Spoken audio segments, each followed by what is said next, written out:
Hey guys, and welcome back to NESPT Health and Wellness Centre. This is part 2, which is creating adherence of Module 1, which is the basics to get you guys up and running and creating a new version of you. So, with that said, let's jump straight into things and look at the agenda for this specific presentation. We're going to be talking about an introduction into NESPT foods, what they are, and why are they so important. We're also going to look at what they're made up of and why we should be consuming them. We're also going to talk about that in a little bit more detail just shortly. We're also going to talk about processed foods.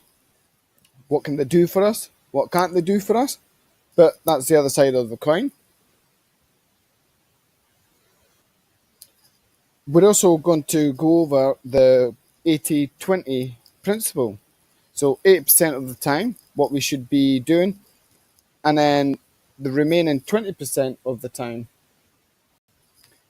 We're then going to do a hydration overview, and then finally, the importance of food tracking, but you're probably wondering, why is that so important in adherence?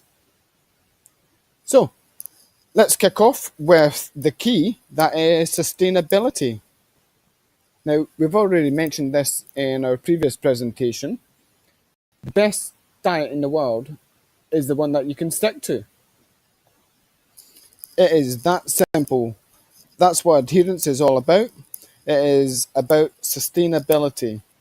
Now, there's no point starting a diet and then 2 weeks later come off it because you can't do it. So, relentless restrictions equals rapid rebound. How many times have we started a diet where we've gone, oh, do you know what? I'm just going to do this for 4 weeks or 7 days and then go back to eating normally.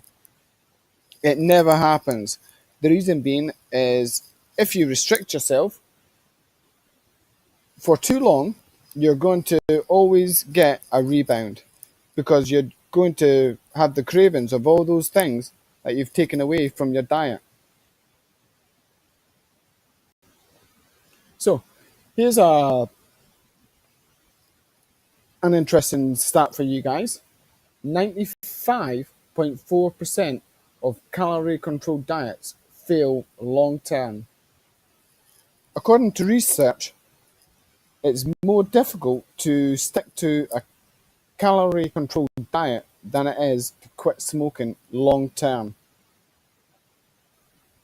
So, what do we need to do? What do we need to look at to make this happen? Well, that's why we're here. And we're going to talk you through the successful systems that we use with our clients. We must learn to forego the small prize now for the big prize later. So, whenever you've gone out to buy something, you've stuck on a credit card, it's great at the time. But that invoice comes in at the end of the month and you have to pay the interest. Well, the same thing applies to a crash diet. You crash diet, feels great, you reach your goals short term, then all that interest comes back where you end up binge eating and you go back to square one or even worse. So with that said, you should create a lifestyle, not a diet. So we need to teach ourselves and make it habits so we can sustain it for longer and it becomes part of our lifestyle. It then becomes a little bit easier. Just ask yourself this question: can I do this for the rest of my life? So this is a great way or a great introduction into how to create a sustainable program that you can stick to and adhere to long term. It's commonly known as if it fits your macros, IIFYM. This talks about those macros we've spoke about earlier, your proteins, your carbs, and your fats and alcohol, making up your total calorific number. Now, this is how it works. You first calculate the numeric value of each food. So you might have 100 grams of chicken breast. Within that chicken breast, you might have 22 grams of protein, you might have 2 grams of fat, and then you might have 5 grams of carbohydrates. So that might be your chicken breast. What what you would do is add all those numbers up. You will have a specific overall number for each day. So you might have 200 grams of protein, 195 grams of carbs, and say 40 grams of fats. So you need to mix up all those different foods to get to those numbers. That is what we call the IIFYM. But in layman terms, is basically saying you can eat what you want as long as you hit those numbers. So what to use is something called the MyFitnessPal to track your calories, which is a food tracking application that's going to break it all down into your proteins, carbs, and fats. But as I said, it's often used as an excuse to eat whatever you want as long as you hit your numbers. So here's a little example for you. You could have your ice cream for your fats. You could have your M&Ms or some kind of cereal for your carbs. And then you can have protein shakes for your protein. We could build a diet like that, and that would hit your number or hit your numbers. But is this a good way to diet? How does it make you feel? Are you getting good saturation? Are you feeling energized? Are you feeling full from it? Is your micronutrients being cared for? Are you getting good hydration from it? Probably not. So let's dig a little deeper and consider what foods actually make up this as well. So what is NESPT nutrition model? Well, it's a modified version of a flexible dieting. So instead of eating whatever you want, allow yourself 80 to 90% of your calories come from the NESPT foods. And the other 10 or 20% of calories should come from non-NESPT foods or processed foods. So give yourself that freedom because, like I said, so if I said to you, you cannot have that chocolate bar or you cannot have that ice cream, you're going to want it. You probably want it right now. Or put it this way, what if I said to you, stop thinking about that white tiger? What are you thinking right now? A white tiger. And don't label foods as good foods or bad foods. You're just going to stress yourself out. So just don't do it. Give yourself that flexibility to, as we've already said, 80% of the time have the real foods, your chicken breasts, pork, steaks, whatever. And then the other 20% of the time, if you feel like that donut or that chocolate bar or ice cream, have it. So build that into your diet. Give yourself that flexibility. like we've already said, 80 to 90% will give you that good sized healthy foundation, and the other 10 to 20% to have that ice cream or have that chocolate bar or whatever it might be. You might go out on a night out with friends or a special occasion or something. So we've already mentioned it, NESPT foods. What is it? But basically, NESPT food is the cornerstone of NESPT's nutrition success. But what is it? It's the single ingredient foods that nourish our bodies and provide nutrition value alongside a color, a tongue tied, sorry, a, a calorific one. Why is it important? It provides the body with vitamins, minerals, and other nutrients needed for a healthy foundation. The basic version is single ingredient foods. For example, an apple is an apple, chicken breast is a chicken breast. There's nothing else in it. On the other hand, you've got a pizza. Well, you've probably got about 10 ingredients in a pizza, maybe 100 ingredients for the dough. And all they basically do is just build calories. So this is what it might look like. So you've got your piece of broccoli there, it's grown.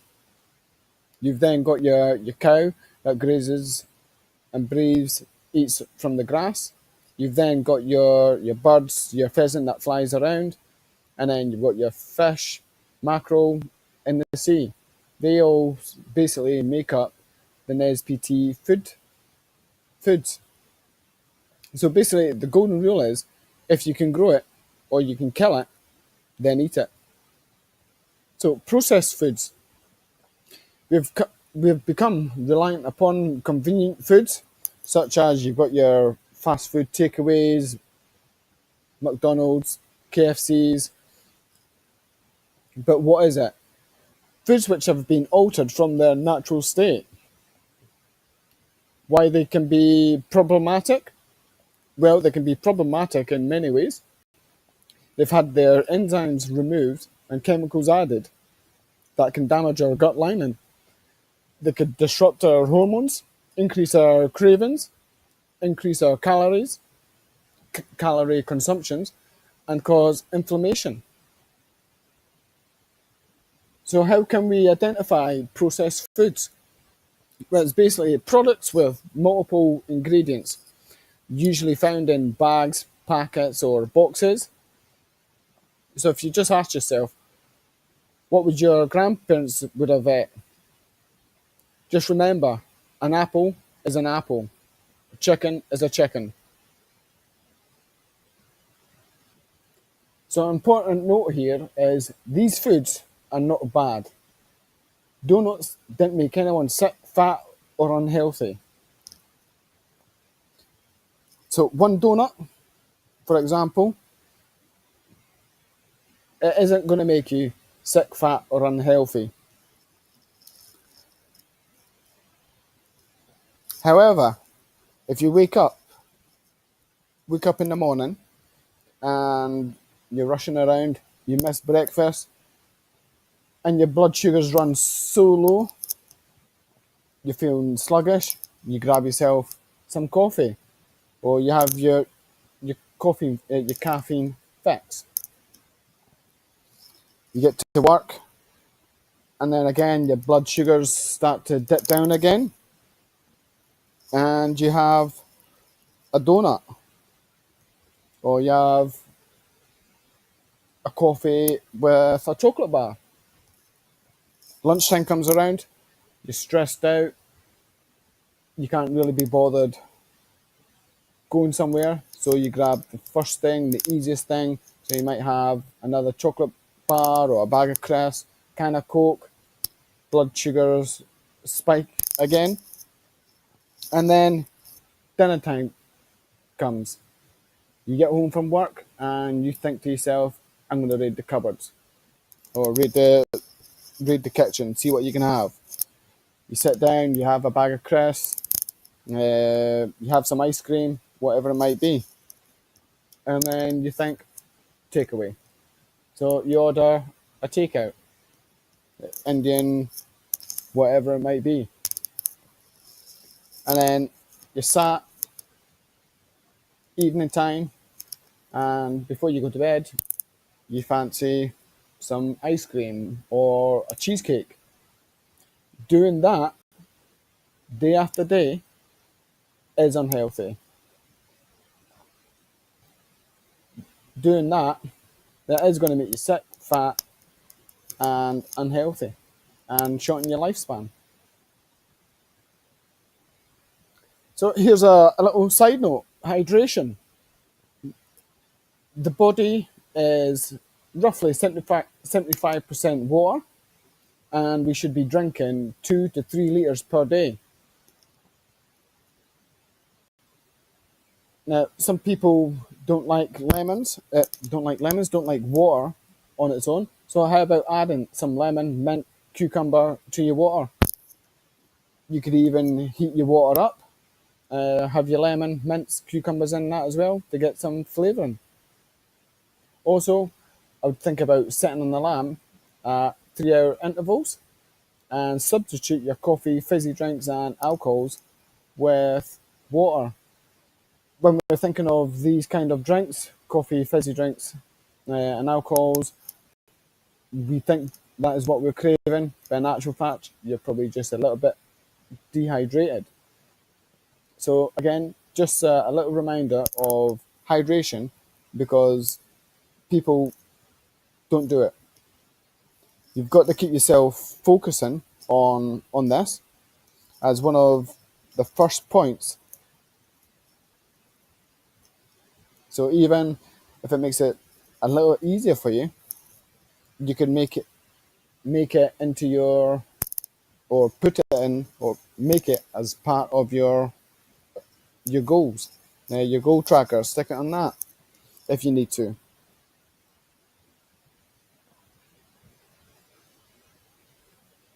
But again, if you do live in a country that is hot, humid, and it's got, or a climate similar, hot, humid climates, then you might be thinking about drinking a little bit more water. So you could be 3, 4, maybe even 5 liters per day, depending where you are in the world.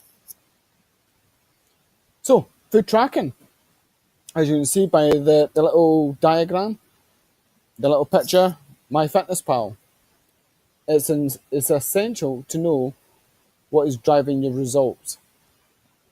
So, as I've already said, MyFitnessPal, it can be used on multiple devices, your smartphones, iPhones, iPads, tablets, you name it. It can pretty much be used on all devices. It's going to help hold yourself accountable for the choices that you make in your foods from day to day. You could use a diary, but best to familiarize yourself with MyFitnessPal. We've got tutorials on them, so have a look in them. There's even a tutorial video and tutorial downloadable PDF.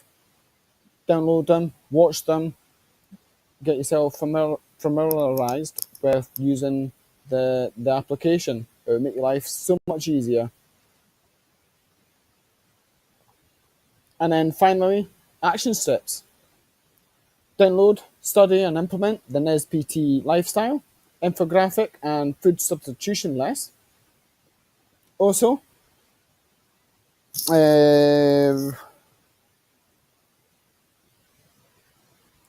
the infographic is basically a Kickstarter showing you how to get started eating real foods and following that sort of NESPT food principle.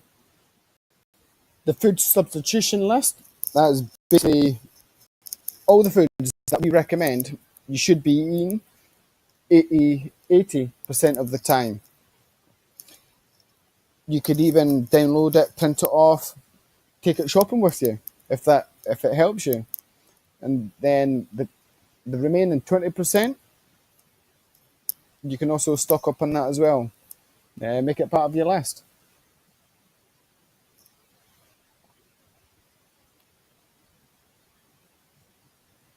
And then again, visit the NSPT Nutrition Recipe Library. There is around about 70 recipes there, maybe a little bit more. So dive into that, have a look, see what ones you might like. Uh, as I said, there's loads of different recipes to help you out, give you ideas.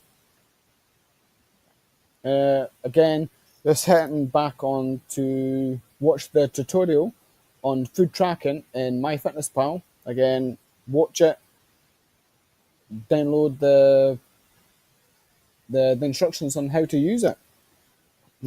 Just don't get yourself stressed out about how to use it. Watch the tutorials, read the manuals, make your life easy. And then recipes, again, as I've already said, enjoy them. And with all that said, hope this presentation has been super helpful to you guys. Hope you got a lot of value out of this presentation.